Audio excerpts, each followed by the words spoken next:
नमस्कार दोस्तों, मैं श्याम योगाचार्य आप सभी का मेरे चैनल पर स्वागत करता हूँ।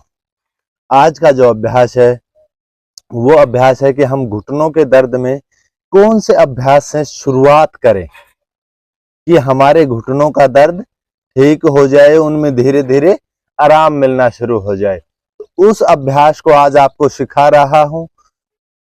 प्रत्येक अभ्यास को अच्छे से सीखिए और फिर हर रोज अपने दिनचर्या में इस अभ्यास को अपनाइए, कीजिए, तो आप देखेंगे कि आपके घुटनों में धीरे धीरे बहुत ज्यादा आराम मिल रहा है। आपके घुटने ठीक होने शुरू हो जाएंगे। और यदि आप चैनल पर नए हैं तो चैनल को सब्सक्राइब कर लीजिए और साथ में बेल आइकन को दबाइए ताकि हर नई वीडियो का आपके पास नोटिफिकेशन आए और आप उसका लाभ उठा पाए। तो शुरू करते हैं पहली एक्सरसाइज। दोनों पैर सीधे।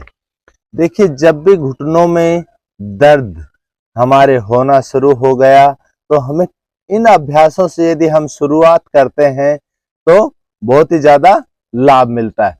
क्यों मिलता है? क्योंकि हमारे जो घुटनों में दर्द हुआ है वो हमारी मसल्स के कमजोर होने की वजह से दर्द होना शुरू हुआ है। और ये जो हम सूक्ष्म अभ्यास कर रहे हैं, ये अभ्यास हमारी इन मसल्स को मजबूती देता है, इनमें रक्त संचार को बढ़ाता है, इनमें हल्कापन लेकर आता है। तो पहला अभ्यास पैरों की उंगलियों का। श्वास भरते हुए अंदर की तरफ लेकर आते हैं, ऊपर की तरफ लेकर आते हैं उंगलियों को, और श्वास खाली करते हुए नीचे की तरफ उंगलियों को ऐसे मोड़ते हैं तो श्वास खाली करते हैं, और जब ऐसे कर रहे हैं तो श्वास लेते हैं। प्रत्येक एक्सरसाइज में श्वास का अपना एक महत्व होता है, क्योंकि जब श्वास का आना और जाना जब शरीर में संपूर्ण होता है तो शरीर में ऑक्सीजन की मात्रा बढ़ती है, और जब शरीर में ऑक्सीजन की मात्रा बढ़ती है तो वो ऑक्सीजन की मात्रा हमारे रक्त में भी बढ़ जाती है। और जब रक्त संपूर्ण ऑक्सीजन युक्त शरीर के प्रत्येक ऑर्गन्स के पास पहुंचता है तो उन ऑर्गन्स को अच्छे से ऊर्जा मिल जाती है और वो पूर्णतः कार्य करते हैं। तो चलिए एक्सरसाइज को सीखिए। उंगली बैंड, श्वास खाली, श्वास लिया, श्वास खाली, श्वास लिया, श्वास खाली। अब इसको करना कितनी बार है? आपकी क्षमता है। 10 बार कर सकते हैं, 15 बार कर सकते हैं, 20 बार कर सकते हैं, 50 बार कर सकते हैं। धीरे धीरे इस क्षमता को बढ़ाइए। अब मैं आपको 20 बार करके दिखाता हूं। 1 2 3 4 5 6 7 8 9 10 11 12 13 14 15 16 17 18 19 20। अब ये करने का तात्पर्य था कि ताकि आप जब भी करें तो यदि वीडियो को साथ चला रहे हैं तो आपको काउंटिंग करने की आवश्यकता नहीं रहेगी और आप आसानी से इन एक्सरसाइजों को कर पाएंगे। दूसरा अभ्यास, पंजे को बाहर और फिर अंदर। इसमें भी श्वास जब बाहर पंजा जा रहा है तो श्वास खाली करना है, और जब अंदर आ रहा है तो श्वास लेना है। अब देखिए, ये अभ्यास है, ये हमारे पूरे पैर के ऊपर की तरफ की मसल्स को खिंचाव दे रहा है जब आगे कर रहे हैं, और जब पीछे ले रहे हैं अपनी तरफ पंजे को खींच रहे हैं तो नीचे की मसल्स पर पूरा खिंचाव डाल रहा है। वीडियो थोड़ा लंबा हो सकता है लेकिन आपको पूर्णतः देखना है और सीखना है और फिर करना है। चलिए अब मैं काउंटिंग के साथ कर देता हूं। 1 2 3 4 5 6 7 8 9 10 11 12 13 14 15 16 17 18 19 20। अब देखिए, जो ये हमारी मसल्स हैं इनमें हल्का खिंचाव आया, संकुचन आया, तो इससे ये मसल्स हल्की होती हैं, इनमें रक्त संचार का प्रभाव बढ़ता है और इनमें मजबूती आती है। ये चलिए अब तीसरी एक्सरसाइज में पैरों का थोड़ा अंतर कर लेंगे और श्वास खाली श्वास लिया, श्वास खाली श्वास लिया। जितना आप नीचे की तरफ जा सकते हैं उतना नीचे की तरफ पैरों को लेकर जाना है। धीरे धीरे दोनों हाथ बैक रख लेंगे पीछे, कमर ध्यान रहे स्ट्रेट रहे।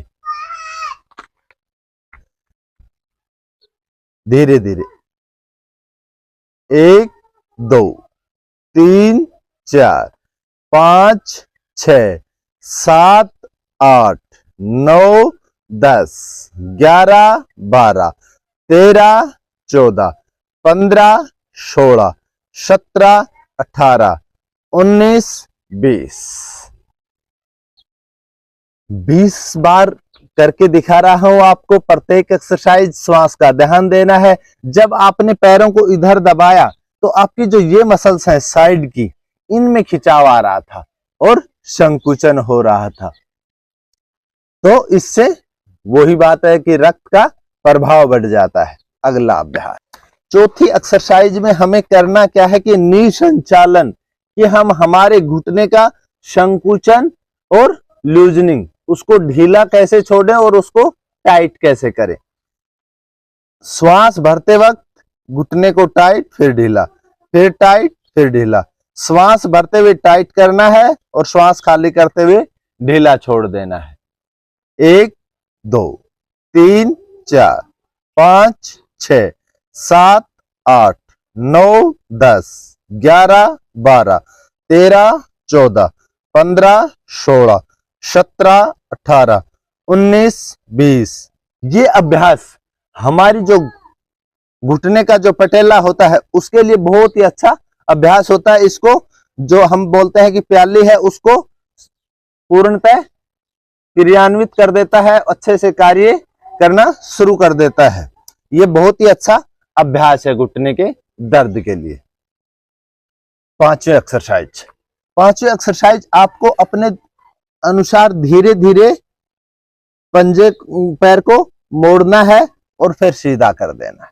सीधा करने के बाद पंजे को अपनी तरफ खींचना है, क्योंकि हमने जब बेंड किया तो घुटने पर खिंचाव आया, और जब खिंचाव आने के बाद जब पंजा अंदर लेंगे तो घुटने पर दबाव आएगा। अब आपको इसको थोड़ा सा हाइट पर रखना है, बिल्कुल नीचे नहीं रखना जब पैर सीधा हो रहा है। 1 2 3 4 5 6 7 8 9 10 11 12 13 14 15 16 17 18 19 20। इसी प्रकार से दूसरे पैर से भी आपको करके दिखाता हूं, ताकि जब भी आप करेंगे तो जब वीडियो को चलाकर कर रहे हैं तो करने में आपको आसानी हो जाएगी। 1 2 3 4 5 6 7 8 9 10 11 12 13 14 15 16 17 18 19 20। 5 एक्सरसाइज हर रोज कीजिए मेरे साथ साथ, बहुत ही ज्यादा लाभ मिलेगा घुटनों के दर्द में। चैनल को सब्सक्राइब नहीं किया है तो प्लीज सब्सक्राइब अवश्य कर ले और साथ में बेल आइकन को दबाएं, ताकि हर नई वीडियो का आपके पास नोटिफिकेशन आए और आप उसका लाभ उठा पाएं। नमस्कार।